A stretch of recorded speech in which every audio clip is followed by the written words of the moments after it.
Le lien entre l'alimentation et la santé, il est multiple. Il est à la fois parce qu'en s'alimentant, on construit notre corps. C'est-à-dire que quand on mange mal, on n'est pas bien, et si on mange bien, on va bien.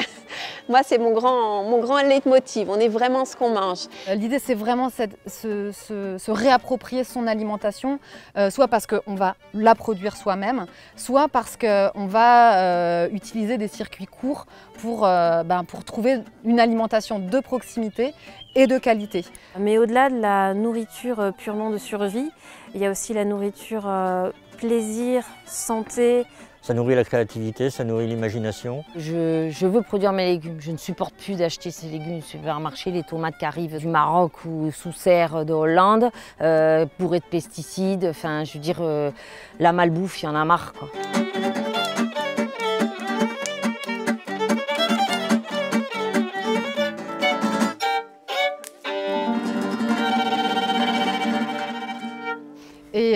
Et donc le projet qui nous amène ici aujourd'hui, en fait, c'est un projet qui est dans ce projet d'alimentation de territoire, partagé avec différents acteurs. Donc nous, l'association Histoire Recyclable, le CPIE de Caylus et l'association Sivam Semaille, et qui est inscrit aujourd'hui dans le projet alimentaire de territoire.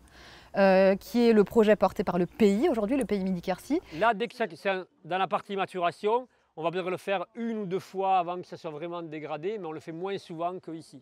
Voilà. Essaye de voir si tu observes des guêpes. Eux, ils ont une trompe et ils viennent chercher. Explique à tout le monde. Pas juste... Donc l'association Histoire Recyclable traite des questions de santé et d'alimentation sur différents axes. Le premier, bien sûr, ce sont les jardiniers qu'on accueille sur les parcelles individuelles. Quelques-uns sont des jardiniers de longue haleine qui ont perdu leur potager lors d'un déménagement, par exemple, et qui ont cette nécessité de se produire leur propre nourriture. Mais on a eu beaucoup aussi de nouvelles personnes qui sont arrivées. Certains viennent faire un banc d'essai ici avec l'idée ensuite de prendre des jardins plus grands et avec vraiment cette idée de se produire quelque chose de simple pour eux, aussi pour leurs enfants. Ce que je viens chercher au jardin, c'est donc cette alimentation santé, d'une part, une sorte de début d'autosuffisance d'un côté, mais en même temps, ce côté convivial du jardin, ce côté partage. Quand je viens dans mon jardin, c'est aussi un moment pour moi. Quand on est dans son jardin, on ne pense pas à nos problèmes, presque on est en état un peu de méditation, à gratter notre jardin, à regarder les légumes, à écouter les petits oiseaux. C'est aussi un moment de bien-être, quoi. Je veux dire, quand on a passé 2 heures ici, on rentre chez soi, on est bien.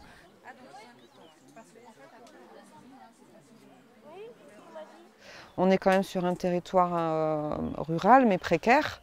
Donc l'idée, c'est que tout le monde puisse se nourrir correctement avec des produits locaux. Et c'est aussi la pratique qu'on a dans la façon de jardiner qui fait qu'on fait attention aussi à la santé de l'environnement, du coup finalement à tout ce qui nous entoure. Et ça rejoint un peu un concept de santé globale qui va au-delà de l'individu et qui est vraiment du collectif où on fait attention à une santé territoriale.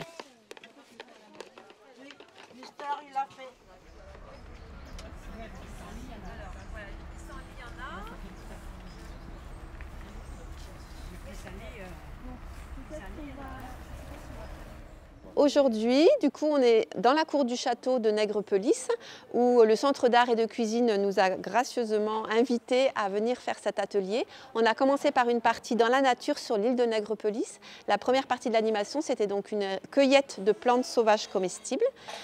Et donc on a cueilli ce qu'il fallait pour faire un repas pour une quinzaine de personnes. Et puis au fur et à mesure où on a progressé dans notre balade, on a aussi expliqué un peu chaque plante, son utilisation, crue, cuite, feuilles, racines, fleurs, etc. On en trouve là-bas où? On la ramassera tout à l'heure.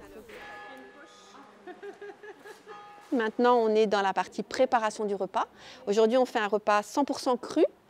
Et donc après la préparation, on va tous partager le repas qu'on aura préparé tous ensemble.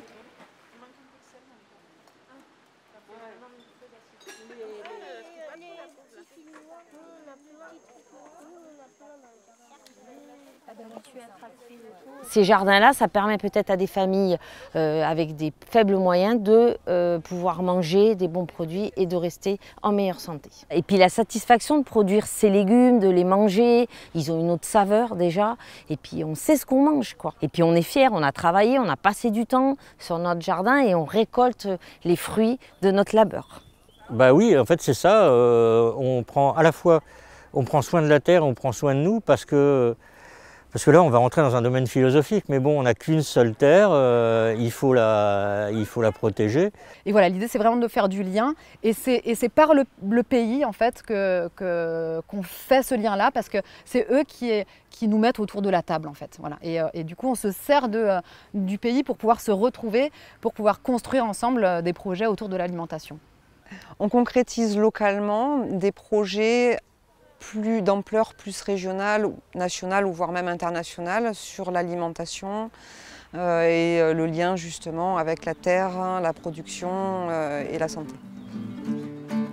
J'ai pas de problème dans ma plantation, tout ce que je plante ça pousse.